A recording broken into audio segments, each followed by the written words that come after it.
is, are you ready?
What do you guys want to talk about?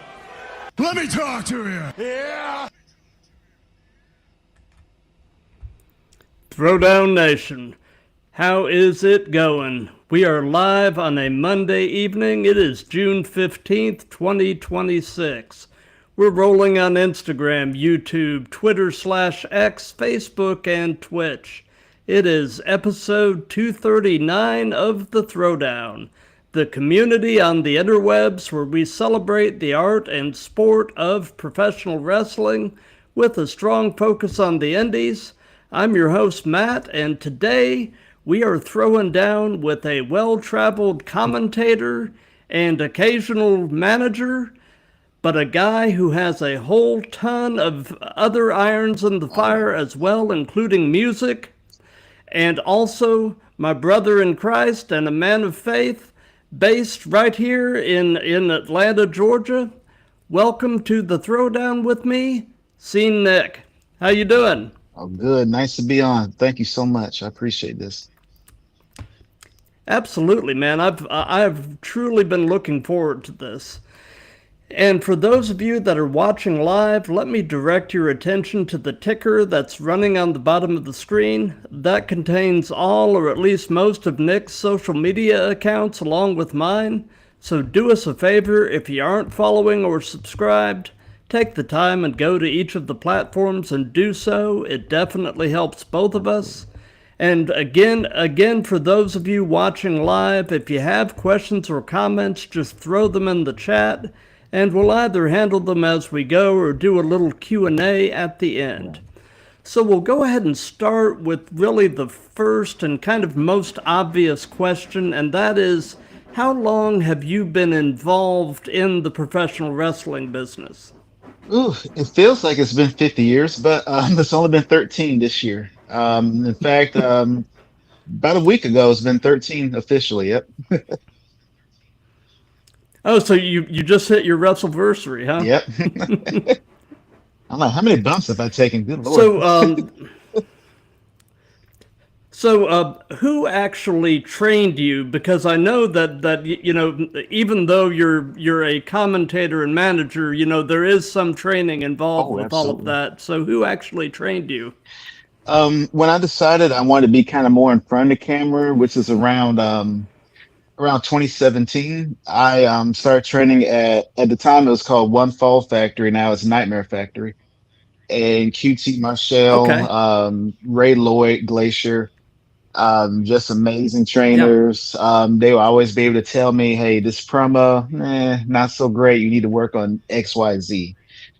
And that was like, you know, mind changing, because you see something, you hear things, and you maybe think you can execute it, but it's trainers like that look at those fine things that you need to change, you need to fine tune to get the best results. And they really guided me in that respect. And I'm also trained to wrestle, and I've had a few matches. I do not have any desire to wrestle ever again whatsoever.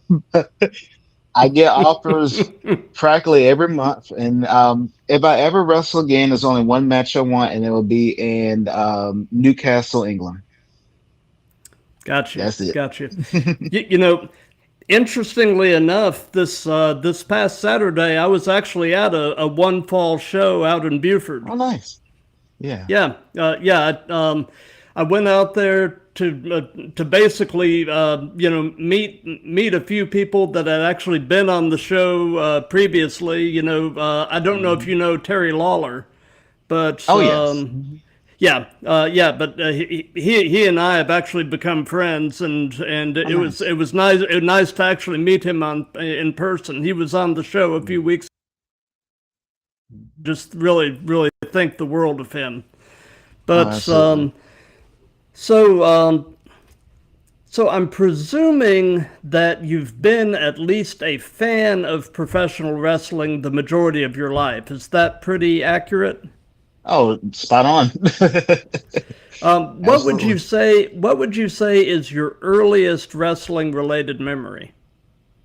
Oof. It would have to be my brother. We're 8 years apart in age, and whatever he was watching on TV, I would have to watch.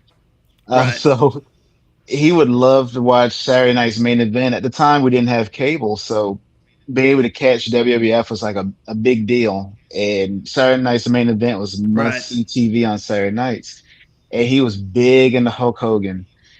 And I would like a little bit at first, but it just didn't really hook me. And it wasn't until my father um, turned on Clash of Champions, the very first one, 1988, and seeing Yep. Four Horsemen and then Flair versus Sting. That's when I was sold. I'm like, okay, I love this. I can't miss it now. Oh yeah, yeah. I mean, I've been a fan since I was around 11, and I'll be 57 in September. So I've been following the business for 40 plus Oh, years. But interestingly, I mean, I grew up in the South and kind of grew up back in the territory days. mhm. So my first experience watching wrestling was as a kid in Florida, watching the old Florida Championship Wrestling with Gordon Soley doing Yep. commentary. This is back in the early 1980s. Mhm. But one of my favorite matches of all time was actually from another Clash of the Champions in '89. It was an I Quit match between Flair and Yes. Terry Funk. That was Yeah, amazing. yeah. Oh, I consider that match to just be a masterclass in storytelling. Yes. Just a wonderfully put together match. It almost got wrestling banned in So, the house though for me because leading up to it, the whole thing with Terry Funk putting the plastic bag over Flair's head. oh yeah, I yeah, think my yeah, mom might have been and one of those complaint it letters was to TBS. yeah, it was interesting how fairly recently they sort of revisited that whole concept Right. with Moxley and Brian Danielson. Oh yeah. Um, yeah, and I until you just brought that up, Mhm. I hadn't made that Oh connection yeah. that was actually a tribute. I'd forgotten about the whole plastic bag Yep. thing. Yeah, very very cool. Mom was angry. So what was the first? Oh yeah, yeah. Moms have a tendency not to like that kind of thing for good reason, But so what was the first live show you attended as a fan? Well, my dad used to take me to the old TBS studio tapings, and it'd be really, Oh, it's even nice. smaller than it looks on TV, but it was just nice being there and Yeah. just, it was weird because we would start cheering for like the Horsemen a bit because it was like the lifestyle. It's the late '80s, rich and all that stuff. You wanted that, and Oh yeah. it is just seeing the Road Warriors, just surreal. And I even remember when they turned against Dusty and they took the Mm-hmm. spike. That was a big thing. I was like, oh my gosh, so they're gonna kill Dusty Rhodes. But Yeah. it was just so amazing those memories and going there. And then we went. I remember going to the Omni many times, especially on Oh yeah. near Christmas and New Year's, and they would have like Mm-hmm. matinee shows and seeing Flair. great Muda. And that's the thing. I think people don't have much these days, that aura. If you saw someone like the great Muda back then, it was like, oh my God, I got to stop everything I'm doing. I have to see what he's gonna do. It was Yeah. just amazing, you know. You know, I've got kind of a funny story to tell. You know, we both live in Gwinnett, and Hmm. and I moved here back in 1983, which was Oh, about a year before the old Gwinnett Place Mall opened. yep. And so shortly after Gwinnett Place opened, my dad and I was probably 14 or 15 at the time, my dad and I went to the mall. And we're just walking through the mall. And this is the weirdest thing because he wasn't there for an appearance, he was just Mm. there.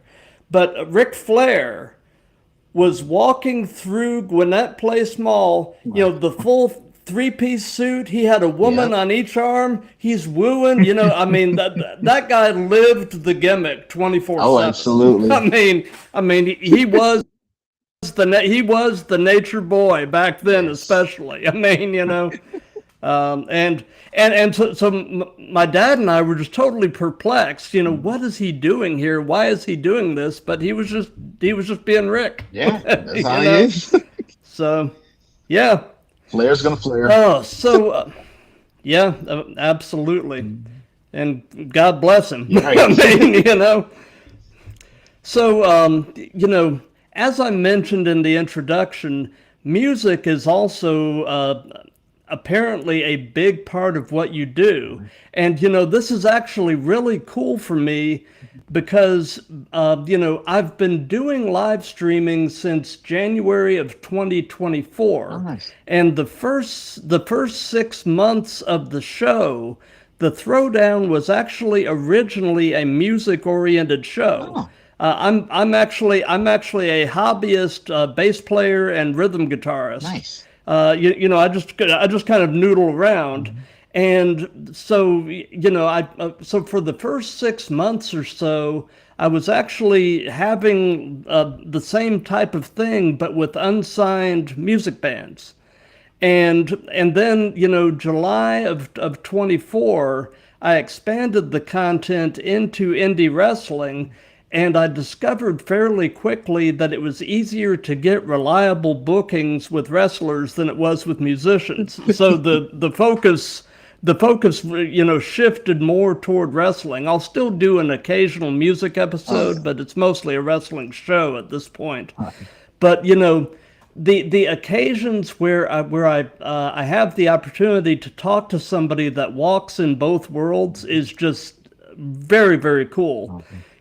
A while back, I actually had a guy on the show he's an indie wrestler down in Orlando, Florida, Oh, but he is also the drummer for a nationally touring band mm, called Set It Off. I don't know wow. if you've ever heard of Oh them. no, Uh, but that's uh, but amazing. but I mean they've played a lot of the major festivals and everything. Mhm. But anyway, long story short, having the opportunity to have somebody that's involved in both worlds is just the coolest thing in the world. Oh, So tell us a bit about your music. How did you get into music? Has it been sort of a lifelong passion? Tell us about it.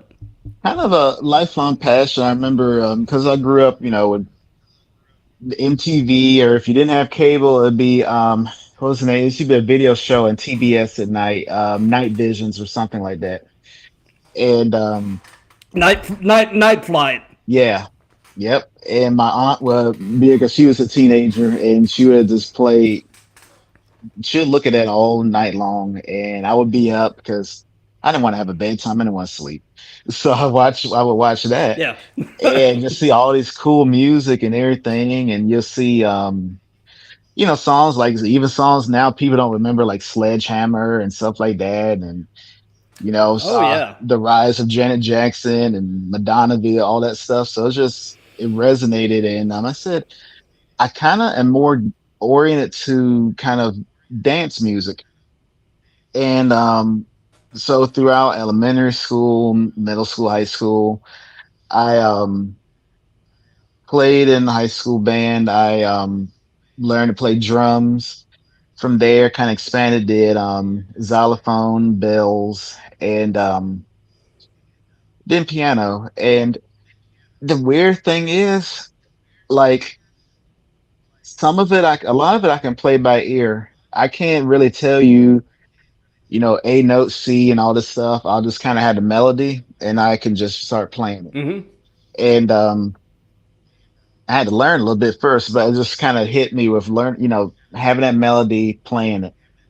And with my grandmother, she would always be into Johnny Cash and James Brown, and, all that great music, and it kind of expanded my palette. And sometimes she'd be playing Miles Davis, and I was like, oh wow, this is really cool. And Herbie Hancock, Herb Alpert, and that really resonated. And I said, one day I'm going to do something where I can put out some music or something.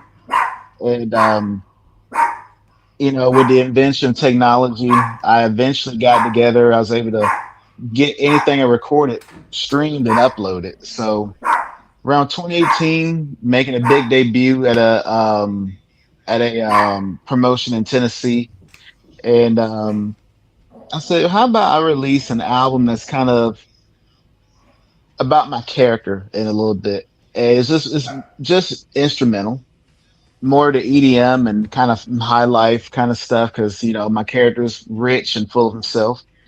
So I put that out in November of 2018, and I actually got the chart on iTunes, and I thought for a minute I was kind of cool. I felt good.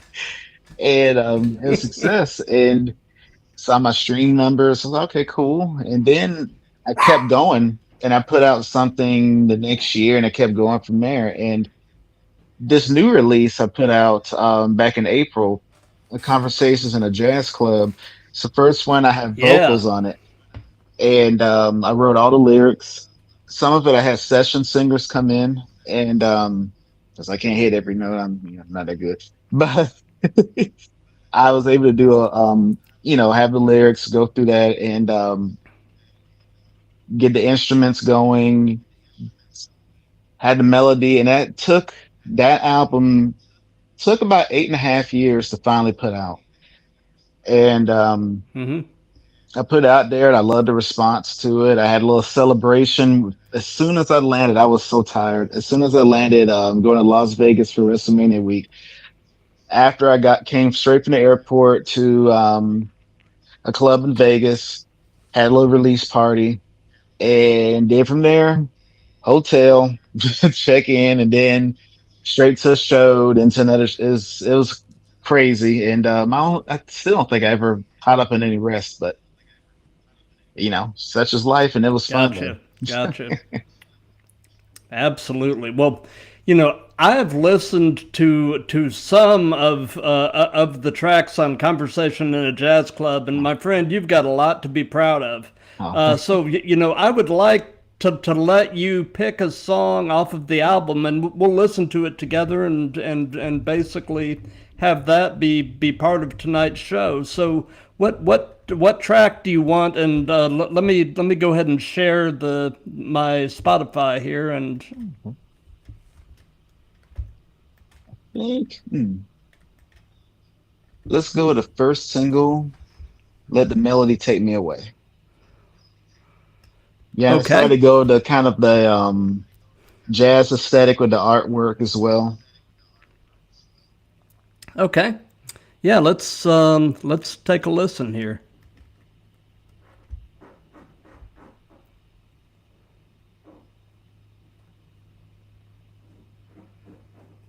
And the only thing AI is just that image there, because that's not me. Yeah,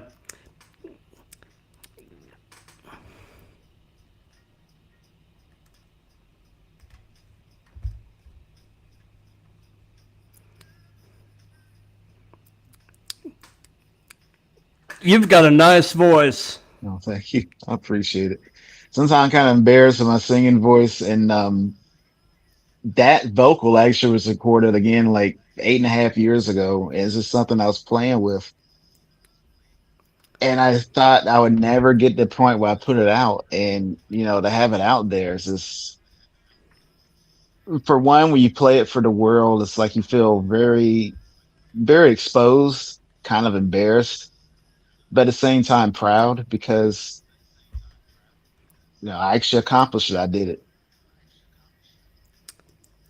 Well, to be willing to make yourself vulnerable like that is very cool, very Oh, thank you. admirable. Mhm.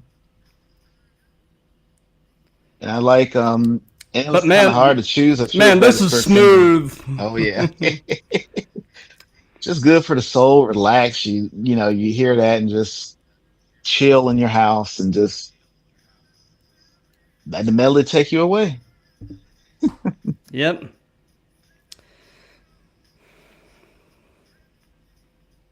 And I made a point in the album to kind of relate everything to being in a jazz club. I'll say stuff like that jazzy tune and those kind of things and lyrically just to connect everything together. Because I want people to have the impression of this whole thing is a conversation in the jazz club. Love it. Mhm.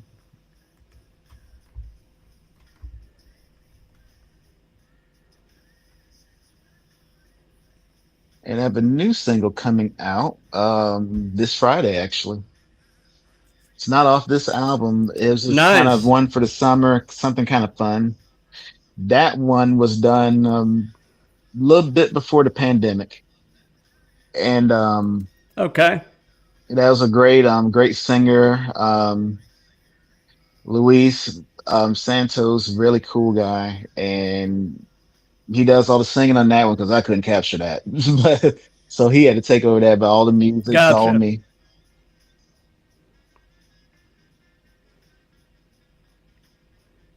And I hope everyone they're a fan of jazz music, kind of more contemporary. Be sure to stream it. Mm-hmm. It's on Spotify, Apple, everywhere. And if you want to feel old school, hey, purchase it on iTunes. And I should in a few months I'll start a pre-order for vinyl as well. Nice.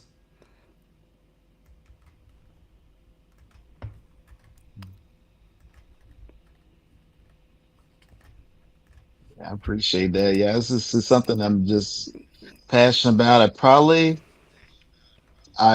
put out one more album before the end of the year, and after that, it'd be back to my good old instrumentals and more of my dance music. Nice. Nice. So, so you played all the instruments on that. Yes. Mhm. Wow, that is really really impressive. I was in I Prince mean, mode. man, kudos to you. Thank you. So, shifting topics just a little bit, again, as I mentioned in the introduction, you're my brother in Christ. Absolutely. So, tell us a bit about your faith journey. Were you raised in a Christian home? Kind of tell us about your experience with Christ and how that has occurred and evolved. Absolutely. My grandmother, or my whole family, but it was mainly my grandmother. She would always, I can have vivid memories of seeing her kitchen table. She'd be reading her Bible. She'll write letters to a church constantly, almost every week. She'll write a letter. We'll always go to the post office. I can definitely remember those long lines, but yeah.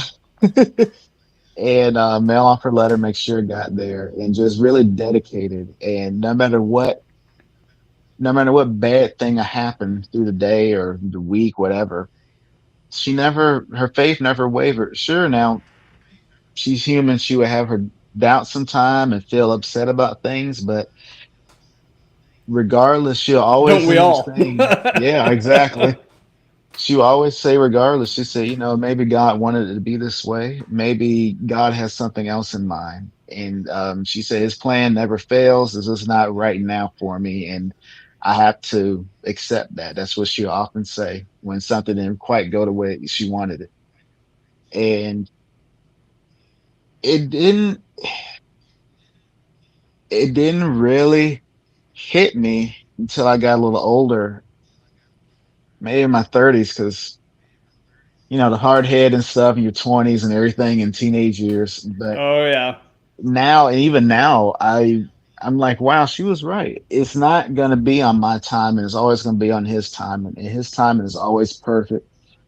And she would always encourage me by telling me things like that. She said, when God gives you something, no man can take it away. And Nope. that always, it didn't really hit me then. It hits me now. And I think about that, where I've had situations on jobs, people be upset or jealous because clients are, prefer me. And she would always tell me, she said, no matter what they try to say or do, you're fine. God let you have that position, he's gonna let you keep it. And never without fail, all the time. And Yep. now the thing I always had to work on is still a little bit of that stubbornness. I want it now, I need it now, I gotta have it now. Yep. you know, because no man, I have so much evidence of his time and always being perfect. But the humanity kicks in. It's like I need it now. I know what I want. This is what I want right now. But when he slows, and a lot of times he slows me down. He tells me, "Nope, I told you no," and I'll Yep. have that. Situations happen, and it always is humbling. And but it's a teacher, and it tells me, okay, he's always looking out for me as my best interest in mind, always. Because who knows me Yep. better? And Exactly. even when I think of things like, I've gone through loss in my life. Lost my father early age. I was 8 years old. Um, lost, Sorry. oh, no problem. Lost my grandmother, lost my uncle. Just so much loss. And then you think about too, mortality. You think about, your family, aging, getting older. But no matter what, he's with me. And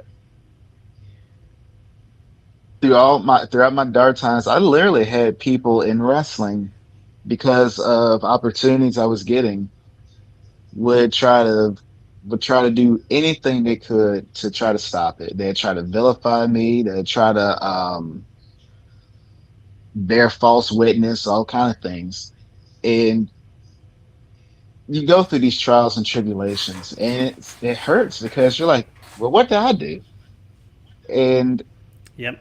you know, your tears fall, but the joy comes in the morning. And I think if I had given up and given in to the devil's plan, I wouldn't be traveling around the world doing commentary, doing something I enjoy, and I wouldn't be doing my shoot job, being a licensed mental health counselor. I wouldn't be doing any of those things if I just gave in and gave up because of what others are trying to say about me. If you don't bend to my will, I'm going to make up this or say this about you. If I gave up, I wouldn't have any of that, and they would have won. And Right. I tell a lot of young guys, wrestlers coming up, things like that. I said, just there are going to be a lot of people that try to stop you in this life. They can't stop you if God has in your heart to do, and if He has something meant for you, no one, no man can take it away. And Exactly. I want everyone who hears this to keep this in mind. And even if you aren't of faith, something's in your heart for a reason to do. You have to do it, and you had to stick to your guns and do it without question. If you Absolutely. give up, Yep. they win. It's not, you don't let them win.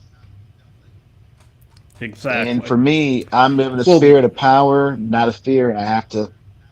have my power. Absolutely. And Well, as you kind of alluded to, both wrestling and music can sometimes be very dark places. oh yeah. So how do you navigate those environments and maintain your own morals as well as trying to spread the light? How do you navigate it all? Really, going back to teachings, my grandmother would read to me, just because you're around it doesn't mean you have to be like them. And I've been around people who've done things that would make folks blush. I've seen drugs, I've seen everything, you name it, never partake. And the funny thing is, some of those people who have done those things, they'll always come back to me and say, "Hey, Nick, I always noticed you didn't do any of that stuff.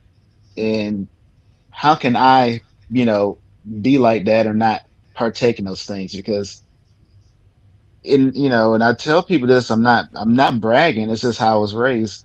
Never done any drug. Um, the only thing I ever did was maybe, a beer here and there. And that's Yeah, after a meal, but never yeah, like to the point of being drunk or anything like that. Um, and the other worst thing I did, smoked two cigarettes and I dipped. That was it. That's the worst thing I've done.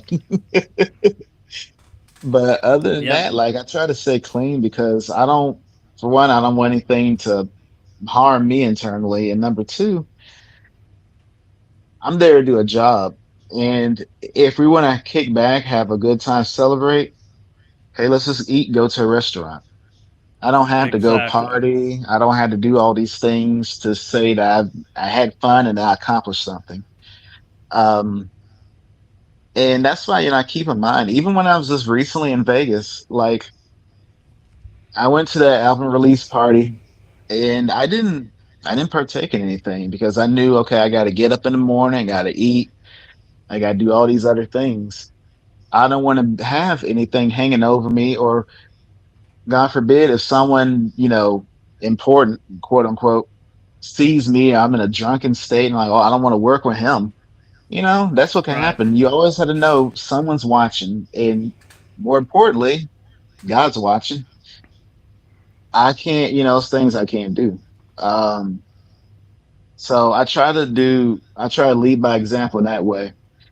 Now, the other thing that comes with that is sometimes, typically, as soon as someone finds out or knows you're Christian, oh my goodness, he wears a halo. No, it doesn't work that way. I probably, Mm-mm, I probably, no. I probably still got a horn right here, but I don't, I don't have a halo. Sometimes my thoughts alone, like they say. Yep, Especially during rush hour traffic. So, absolutely. Oh yeah. you know, Yep, yep, yep. so I just try to lead by Oh example. I man. say, okay, this is what I don't want to do in my life. And even if I had to be around people who are doing certain things, again, I'm my own independent person. I grew up in an era where it was preached to you and cool to be different. I don't know what's going on now, with Gen Z, everyone wants to be the same, but I don't get it. But Yeah. Yep, yep, yep. So, you had also mentioned in our early conversations, before today, you had mentioned that there have been times where you've had some physical and mental health oh struggles. yes. So, tell us tell us a bit about all of that and how you've overcome. I just want to tell people this. I'm absolutely 100% human. I know, shocking, but just because of my profession, I'm not immune to things. And this is coming from a person who's done over 10 years of trauma informed care, dealt with rape cases, um, people lost families to murder, you name it. And I've covered, I helped people throughout all of that. But for me, it was kind of new to be vilified and attacked. And when that happened, it just demoralized me. And on top of that, I was dealing with cancer. So all these arrows coming all at once. And you sit there, you're like, God, how much longer? How much more can I take? And why are they doing this? When is it going to stop? And you get to that dark place and you're like, maybe I'd be better off dead. I don't want to deal with them talking about me. I don't want to deal, with this cancer. I don't deal with anything. Mm-hmm. And the first time is just that thought. And luckily I didn't do anything. The second time it started getting really bad again. And people just dogpiling people who I've never even met before. But because one person was saying something, oh yeah, let's all join them. Let's do this. Yep. Again, people don't think for themselves. And I think that's part of course of this generation. No one has a mind their own anymore. An independent thought, let's say, hey, I don't know this person. I'm not getting involved. Or hey, this person, like, okay, what proof, what evidence, how are they doing, what's this, what happened? None of those questions asked. So the second time all that was happening, I actually overdosed. But fortunately, and this is sheer miracle here, I woke up the next day and Praise God. absolutely, hallelujah, praise God. I woke up the next day, instant regret, feeling absolutely stupid, but at the same time grateful. Okay, I'm still here. And what am I going to do going forward? Okay, first of all, I'm going to take a break from wrestling. It's become toxic for me. Secondly, I'm not going to look on anything on social media. I'm taking a long break. I'm not getting involved with that. Went through the rest of my treatments. Um, Ended up as in remission. It's good. No issue. I get an invite. If you Oh, don't, go ahead. if you don't mind my asking, what type of cancer? Squamous cell carcinoma. And it was actually Okay. is interesting with it. It was when hadn't had a mole removed, but it was starting to spread. So that's why I kind of had this little indent, a little more so prominent here. And I'm looks kind of weird if I grow a mustache now. So I'm not growing a mustache, but it just, it came out of nowhere. And Mm-hmm. for anybody out there, if you feel something weird, you feel something different, I'm not trying to scare anyone, but I'm just going to tell you, please go out there and get stuff checked. Don't ignore it. Take it seriously. Don't think, okay, I'm Yep. just going to rub something on it and it's going to magically disappear. It's not going to happen. Just go to a doctor, get checked out, get your blood tests. Even if your doctor might be one of the lazy ones, get those tests, ask for it. But, you know, you, um, you go through those things and I get this invite. I thought my whole wrestling life was over. And this is all happening in 2021. So I get a call from Sean Schultz, and he's doing a show dedicated to Tracy Smothers in Tennessee. And I'm like, hey, okay, Mm-hmm. I'll do commentary for that. And I was so nervous. It was weird too because some of the people who were talking, the most stuff were actually in that locker room too.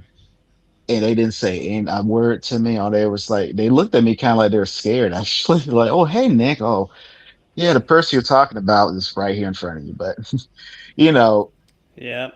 and it proves something else to me how cowardly some people are. They like to hide behind something, but when you come face to face, they don't have any idea how to interact or deal with someone.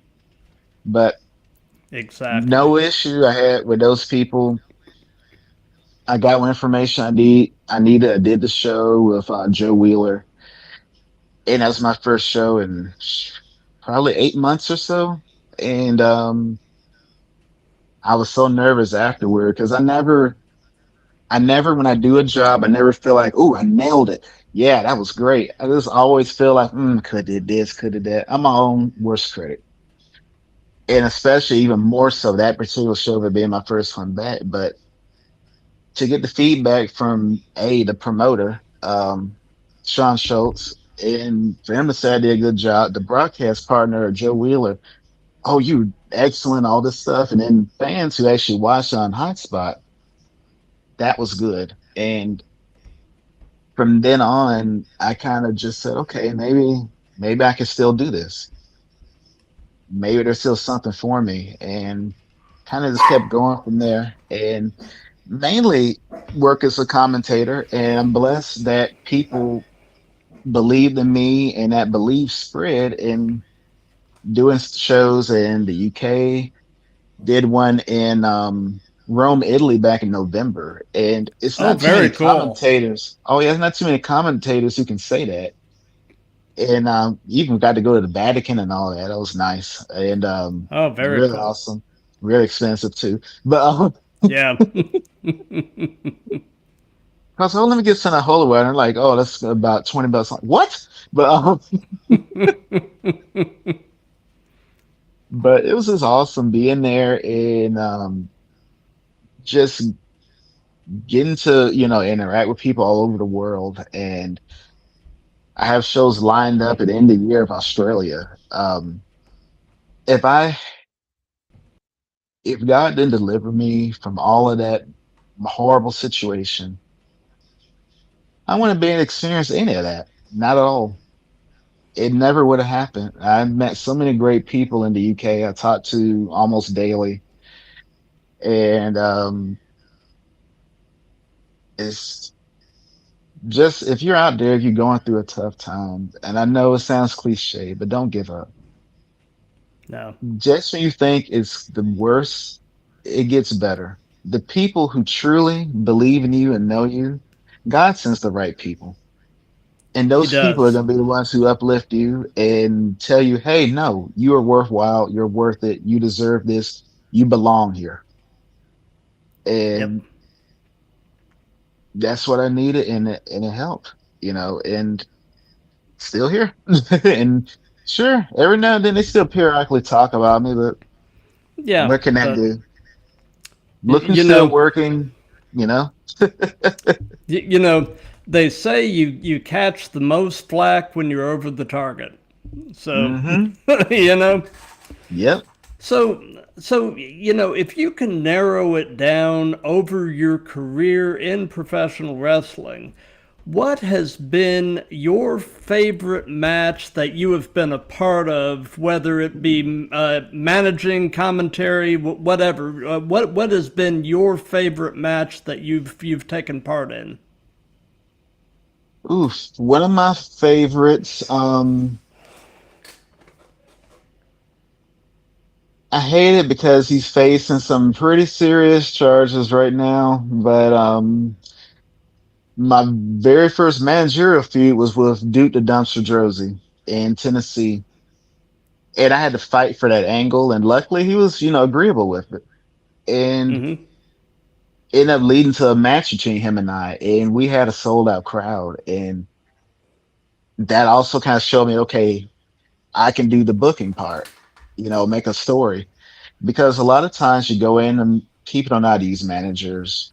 The only manager they can think of is Paul Heyman. They don't think about the classics and how they carried stories and hell. They don't think about a Oh Sherry yeah. Martel or Bobby the Brain Heenan Yep. or even J.J. Dillon. They don't think of those names. Gary So, Hart, Jim right. Cornette. Yeah. Yep. No.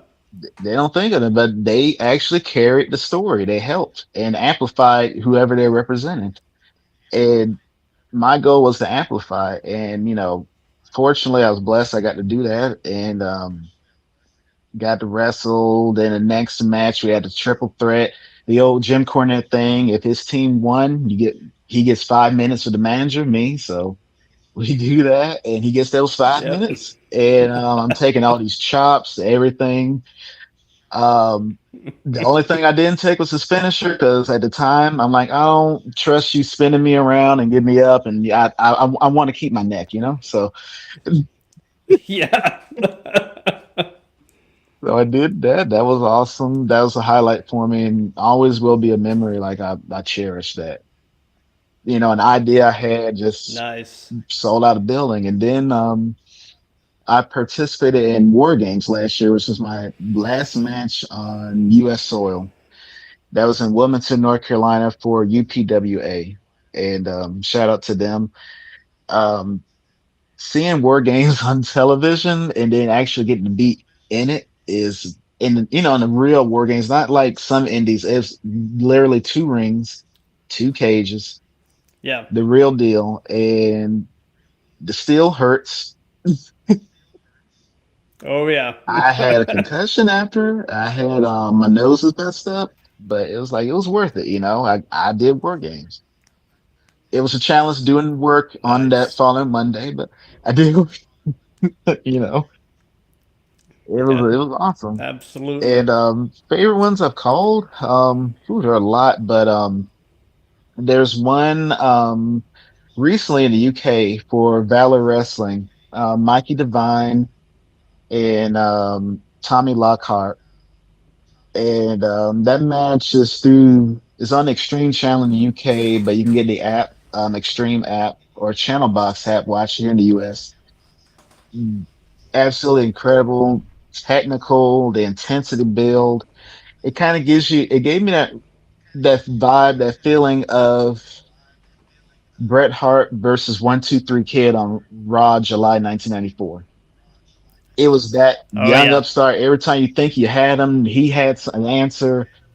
And those kind of matches I think are missing from wrestling too. And not to veer off too much on top of it, I miss the days like WCW was good for that. You would always have that young upstart who Mm-hmm. challenges either like this major champion, whether it's US or world heavyweight champion, and take the champion almost to the limit. And Yep. that upstart kind of made a name for himself in that way. And I think that's really missing now because it's kind of like you have everyone almost on equal footing, and like that's not the wrestling I grew up with. You kind of had levels to it, and once someone reached that level, that's when you're like, Right. oh my goodness. So I think that's missing. Yeah. You mentioning 1-2-3 Kid, No, man. You know, I still feel to this day like Sean Waltman never entirely got the credit oh he no, deserved. That guy could go in the yes, ring, I just feel like he never really got his no, flowers. never. An incredible Oh, worker. absolutely. But he had a heck of a career, but I just feel like he didn't get all that he deserved. Flips on the radar, and people forget about his feud against Ric Flair in '97. That actually was really good. Yeah, And it was. It was very yeah, good. people forget about those things. And even when he came to TNA, some matches with AJ Styles, and yeah, I hate it. It gets under the Yeah, radar. Like no one thinks about it. No one even talks about any of his feuds yep. really, and it's just it's sad because he had some good ones. Oh, he did. He did. So, you've been involved in the business long enough that I'm sure you've developed some of these. So, what would you say is your biggest wrestling related pet peeve? Ooh, so many. Where'd I begin? It's, I can't stand it when commentators they'll say something like, "Oh, they just dropped the title." Drop what title? What fell out their hands? That's what drop the title means to me if I'm just a fan. Exactly. It's like, don't use insider terms. Like, you don't need to say drop. Yeah. They lost the championship because this is a athletic contest. They lost the championship. No one dropped Yeah. anything. And I Yeah. look it back when I think about it, Jeff Jarrett, they were chanting drop the title to him at a TNA event, and he was Yeah. NWA champ. And he just let it fall out and told him, Yep. he said drop the title. Yeah. Yeah. Sometimes a little too much inside baseball. Right. Exactly. It's like we don't need to say this. And even I keep that in mind with like even the ones that are, the smart promotions that I might work for here and there. Yeah. Just because everyone may know, I don't have to do that. I can be Exactly. different by not doing that. And even on those shows where I might do that are, PG-13, rated R, I don't Yeah. have to curse because I made a post a while back and some people DM me kind of getting mad, but just because you're on a show like that, you don't have to curse every 5 seconds. Exactly. You let the moment speak for themselves. You think about from a broader perspective. Even if the product is rated R, if you're from a marketing perspective, if they're showing clips, they don't need to hear clips of the commentator cursing up a storm. It's kind of it's levels to it. Like maybe the action could be violent, but they hear that voice is weird. It's kind of different. You got to think in those terms. Like when they hear someone saying something, that's different. If they Yeah. see something, okay, they can allow it. But they hear some, that's another thing. So I always caution commentators, stop acting like a kid who just saw a book with a curse word for the first time. You don't have to partake. It's okay. You Exactly. know, I look back And at people like Joey Styles. He did not curse every so often, and when he did, it meant something when he did. But you know, exactly. Yeah. Save that stuff for moments. yes, Because if you're using it frequently, it loses mhm, its impact. So right. It means nothing. and uh, and and besides, I mean, that there's other things you can say. There's no Right. reason to be constantly spewing profanities. Exactly. But I tell wrestlers, I say, get a thesaurus or, download an app. There's so many words in the English language. You can even say something in French if you want to, but just yeah, don't be an idiot with it, just don't. yeah, yeah. Something else that I really find interesting, and I mean, in the era of wrestling that we're in right now, there's a ton of different promo Right. styles. But um, growing up, when I grew up, and watching wrestling, a lot of the promos back then were people just getting fired up. The Yep. veins are popping out in their heads. They're foaming at the mouth, yelling and screaming. And then, one of my favorite wrestlers, as far as their promo skills from back then, was Jake Oh Roberts, yeah. because he would rarely raise his voice. He would just quietly tell you what he was fixing to do to Yep. you, and to me that projects menace more effectively than somebody ranting and raving and Right. so I mean, I am a huge Jake Roberts mark. Man, his promo style, and man, when he would do the DDT, you would Oh think he yes. murdered a man. Yep. I mean, Oh yeah. Devastation. yeah, I was yeah, so excited my and son come to WCW.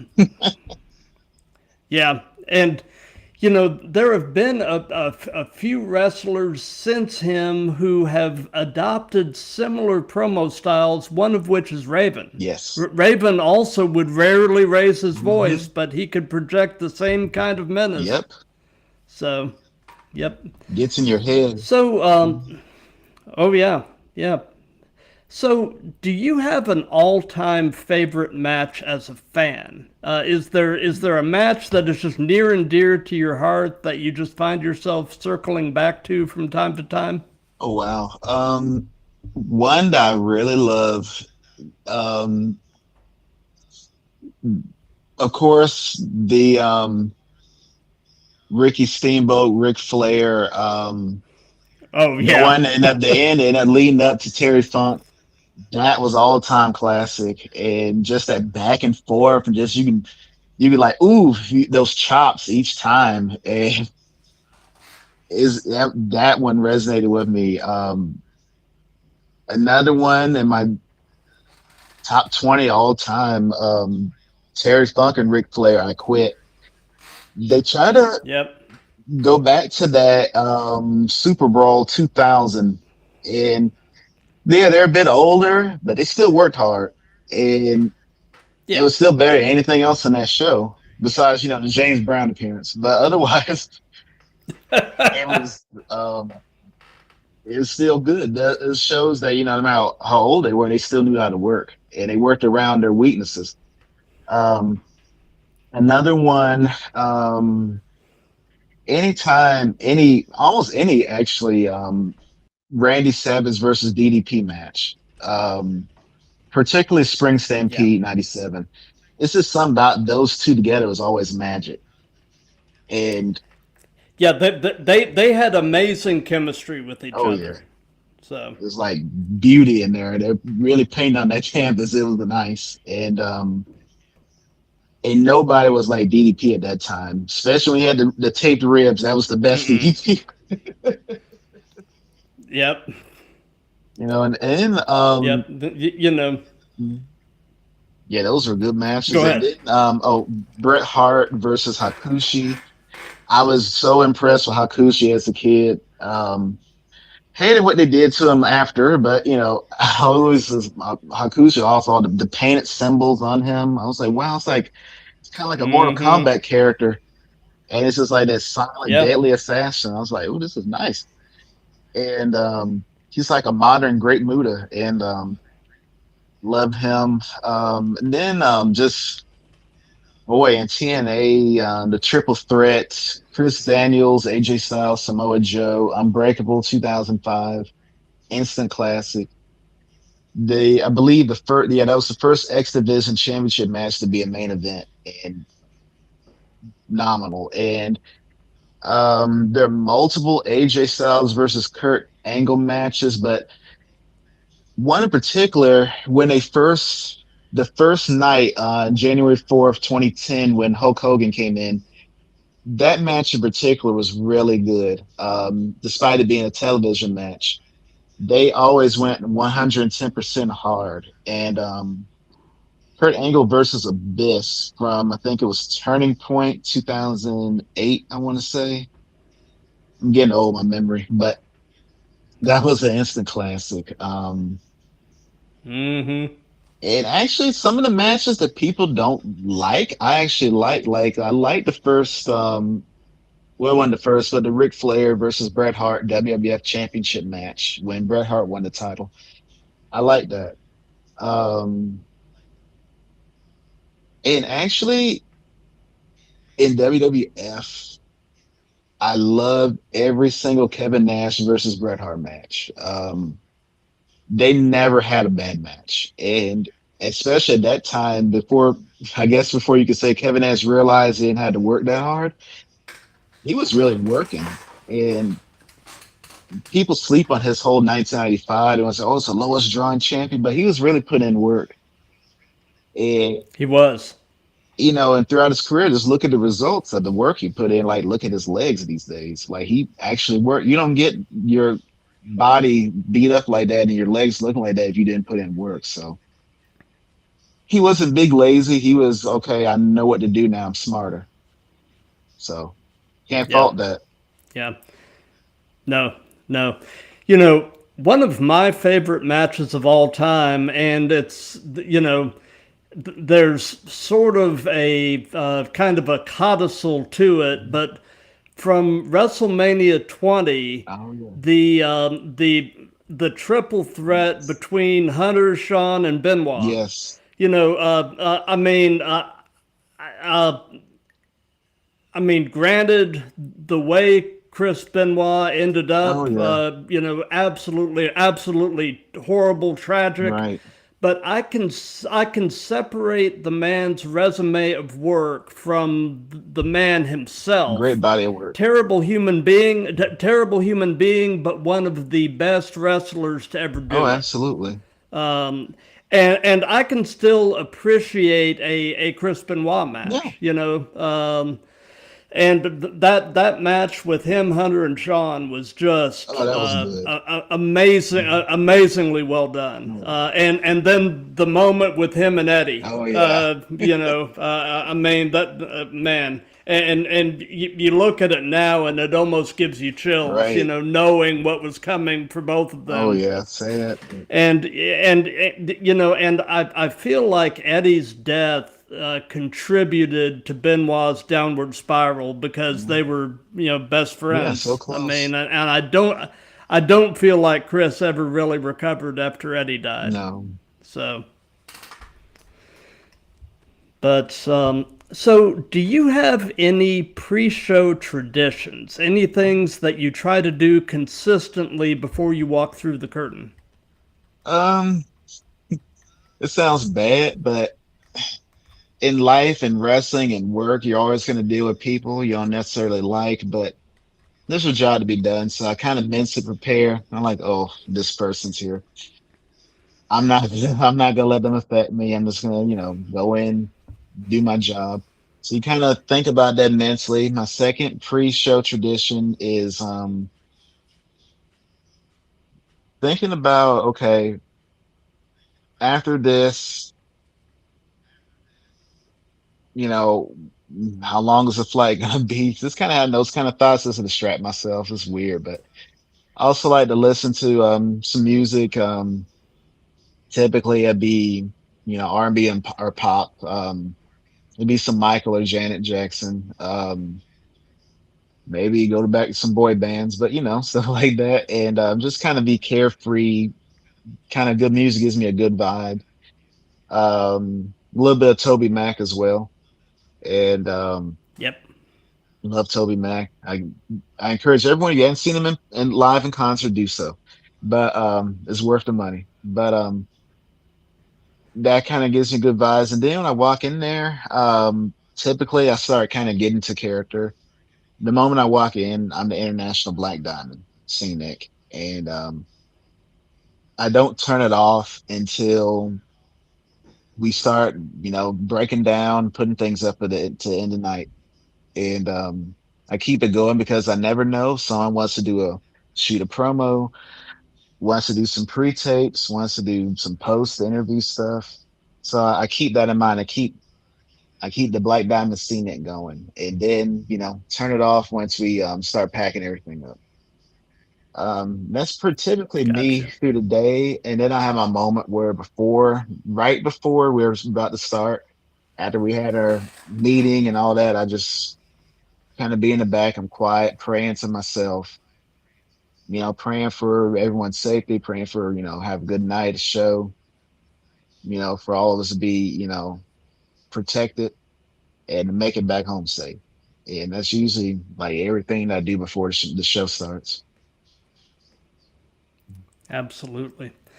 So, something that we've done in all of these that's just been kind of fun is we've let the current guest ask a question for the next Oh, guest. okay.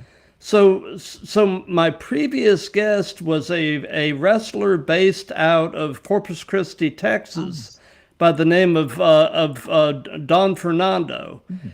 And the question that he asked is, when was the last time you thought about quitting the business, and what made you stay? Oof. I like that. The last time actually was a recent time. I and I'll just say it. It is what it is. I did a promotion, a show in Florida in what month is that? Yeah, it was May, I believe.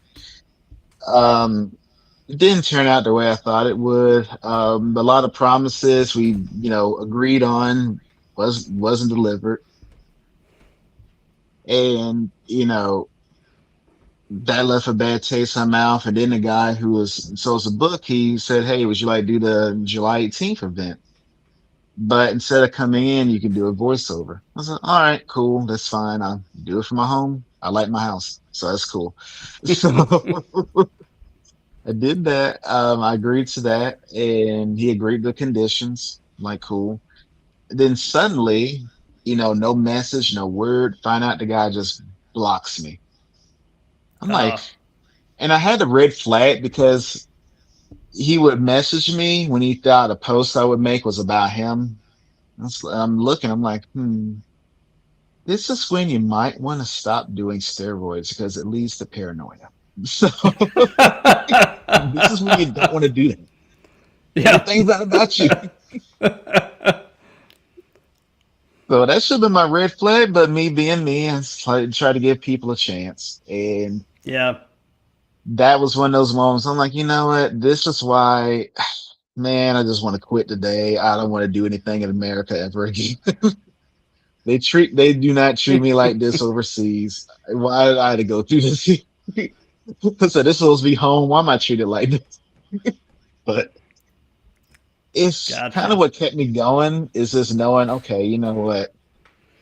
There are always, always, always going to be people like that that don't want to do the right thing. They're going to be circus carnies. Yep. And, you know, sometimes in life you got to deal with a few clowns. Even at this stage in the game for me, it's going to be clowns. It is what it is. I just have to make sure, okay, well, bad experience. I don't need to quit. I need to quit them and move on to Yep. something else Yep. and not look back, not stop. And since that, blessed again, I'm going to do something in Australia by the end of the year. Um, they want me to come back to Rome.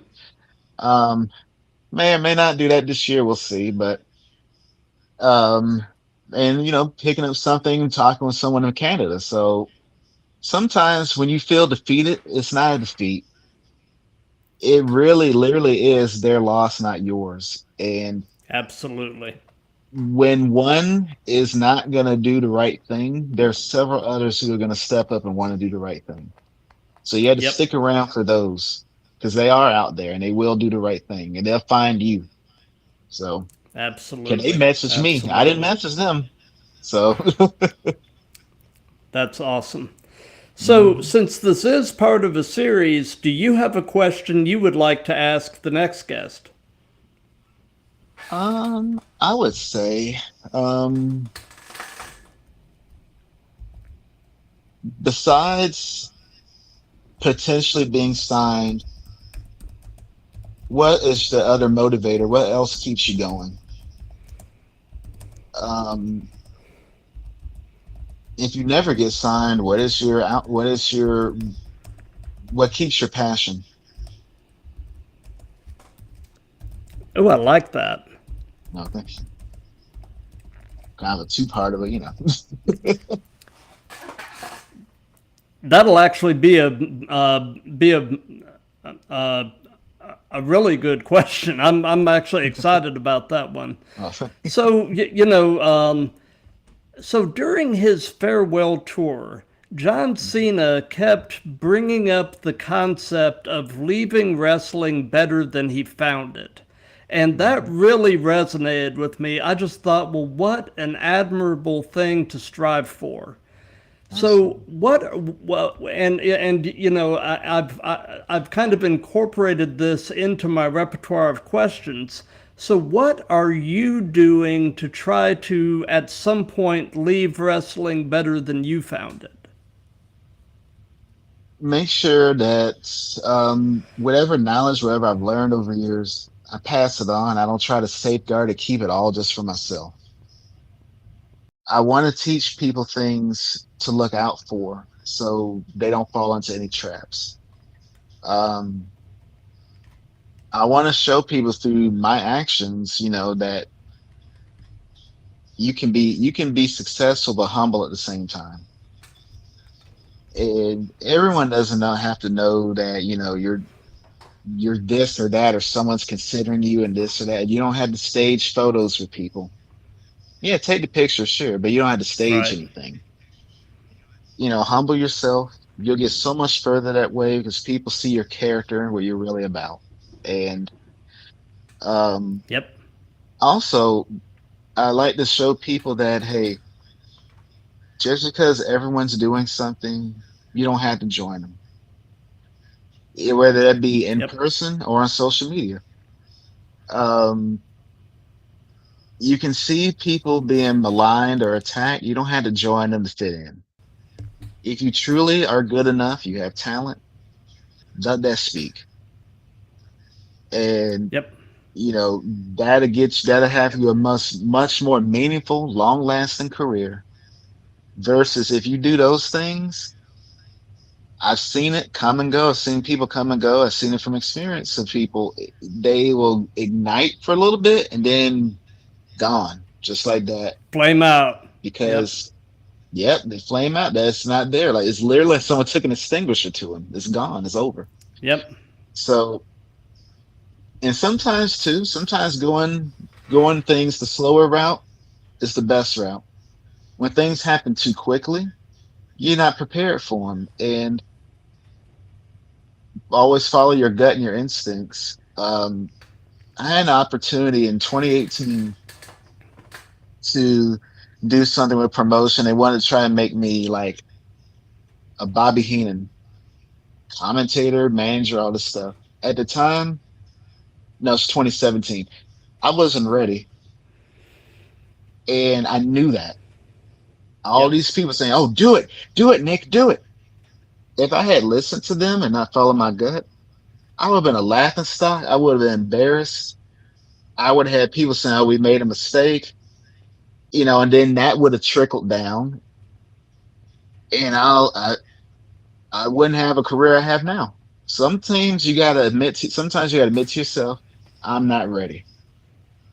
It's the same with Yep. anything in the ring. Like if you're not ready to take a certain move, don't do it. It's okay to say Yep. no. It Yep. really is. It's definitely okay to say no. Absolutely. And And like and I be turned down a pile driver, and the guy was really skinny. I'm not. He doesn't have enough hips for me. I'm not taking that. yeah.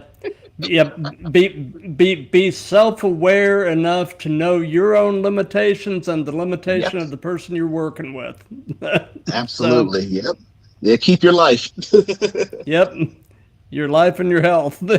Hmm. So, so before we wrap all of this up, do you have any upcoming shows or anything at all that you want to give some hype to? I mean, obviously, if you're watching this, go check Seeing Nick out on Spotify. His music is amazing. And definitely check all of his socials out. I mean, you're doing God's work out there, brother. Well, I appreciate it. Thank you so much. I appreciate it. I um I have a lot going internationally. I will be Glasgow, Scotland, June 28th. Um, Grand Ole Opry, not the one in Tennessee, but the one in Glasgow, Scotland. Valor Wrestling commentary is going to be an amazing show. You're going to have a death match between Mikey Devine and Luke King Sharp. This has been months in the making. When Mikey Devine kind of lost his mind, was so divine then, against Luke King Sharp, and then challenged him to a death match. Luke King Sharp's one of the kings of the death match. And might be some shenanigans because Mikey Devine has Rudo in his back pocket, who is the team leader for Valor Wrestling after being appointed by Commissioner Todd Gordon of ECW fame. And Yes.